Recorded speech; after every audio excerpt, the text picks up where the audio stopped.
Hello, today's St. Patrick's Day, and I wanted to talk to you today about Patrick and about Irish Christianity. Now, when I was studying church history, we really didn't do much with the Irish church, which is really too bad because I have since learned a great deal about it, and it had an enormous impact on European culture and Christianity. So let's begin with a little bit about Patrick.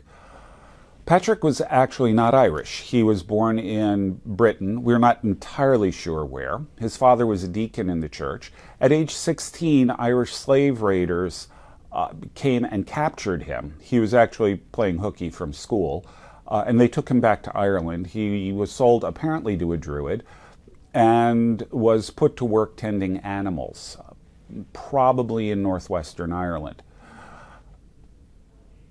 While he was there, well, he of course learned language and the culture a bit just from living there, but most importantly, he took time to sort of reassess his life. He realized that he had never taken his faith particularly seriously. He was really irresponsible, and he repented of all of this and spent a great deal of time out with the animals praying. And one day he got a vision where God told him it was time to leave. And, well, he walked across Ireland, somehow escaping and never being caught again.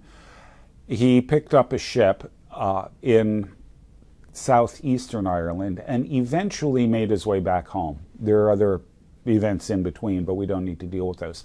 Once he got home, his parents were ecstatic, his family was ecstatic, and he promised them that he would never leave them again.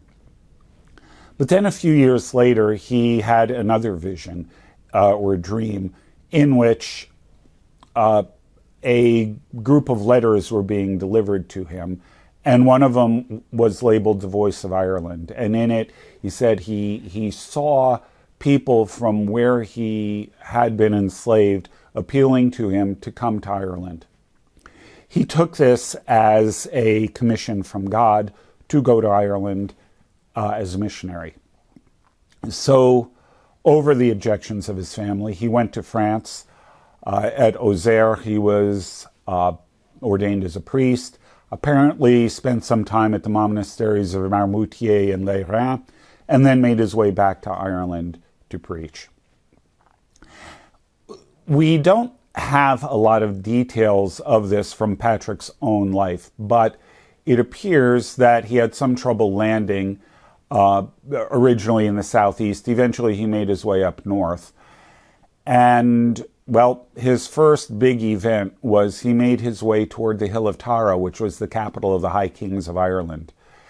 And he arrived in time for a festival, and at this festival there was a law that no one could light the bonfires for the festival until the king had lit his. And what would happen is the king would light his bonfire, people would see it, and then would light their bonfires, and it would spread across Ireland. Patrick decided he needed to get a hearing at the king's court, so on the Hill of Slane, not far from Tara, he lit his bonfire before the king's. The king was naturally upset. He sent people over to find out who did this. They brought Patrick back, and Patrick preached to the royal court.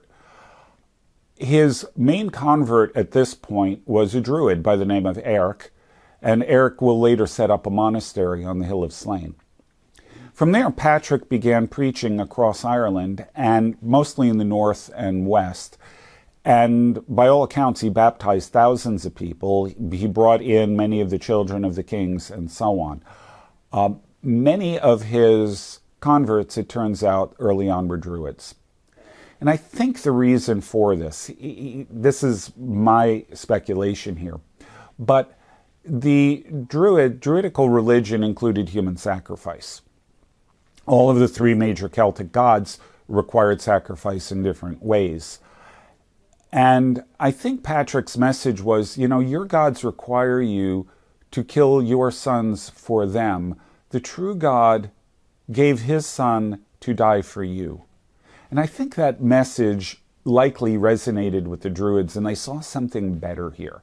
So many of the Druids will convert. As I said, many of the sons of the kings and nobles across Ireland will convert, as well as many of the common people. And that is going to begin Celtic Christianity. Now, In order to understand what happens next, we actually have to back up a bit and talk about Celtic paganism.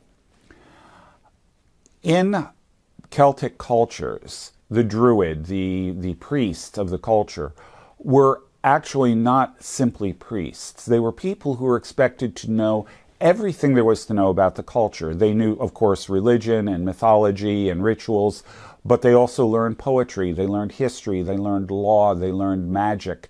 They learned all kinds of things. They were really the repositories of all cultural knowledge. It took decades of training to become a full druid. So, when the Irish convert to Christianity, they very naturally think, well, a Christian holy man has to know everything there is to know about Christianity. They need to know the scriptures. They need to know the culture. They need to know the languages. They have to learn Latin, and they have to learn Greek and Hebrew. And the net result is they develop an approach to Christianity that turns Ireland into what becomes known as the land of saints and scholars, or the island of saints and scholars. And this was actually much more difficult than it sounds, because the Irish didn't actually have a written language. They had never been conquered by the Romans, so they didn't really know Latin. And further, Latin, Greek, and Hebrew, all of them, in this period, were written with an unbroken string of letters, no punctuation, no word space, no capitalization, because reading was understood to be a secondary means of learning. You learned first orally, and then you had the written text to remind you of what you've learned. Now, some things had to be learned by text, letters, and things like that. But overall, formal education was primarily oral, with the texts as reminders. Now, it's actually not that difficult in English to read a text that's all capital letters, no punctuation, no spaces, or anything like that. You can do it because you're a native speaker. The Irish didn't read to begin with, and they didn't know the languages. So in order to learn the languages, they started changing the way things were written.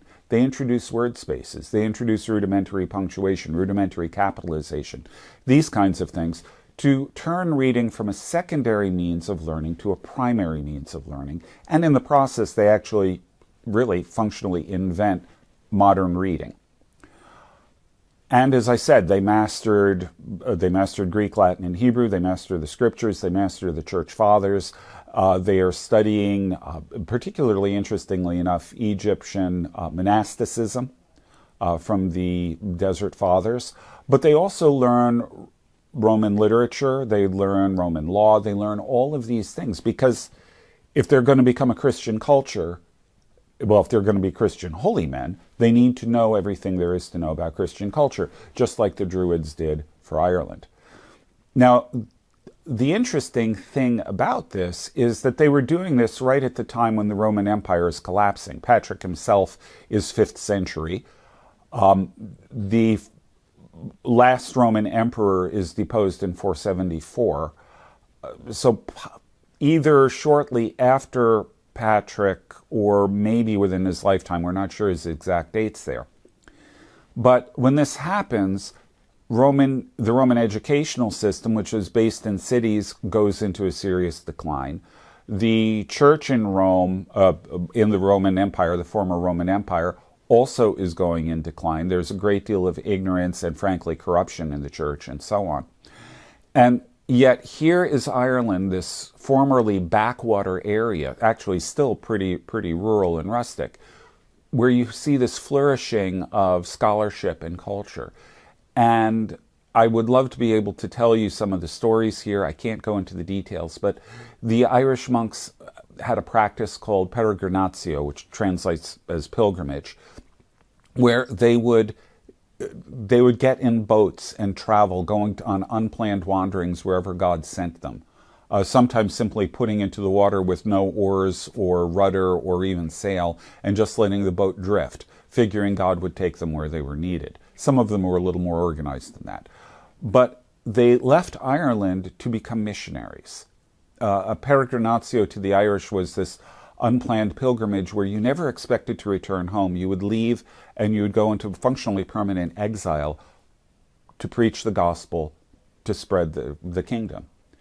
And the Irish then will travel, they'll convert Scotland, they'll move down into England, York, Northumbria, these areas become Celtic Christian areas. They'll send missionaries to the continent. And even though these areas were nominally Christian, they will bring a new level of seriousness about the faith, new levels of education and things like that back to the continent. In a lot of ways, they reintroduce education to the continent.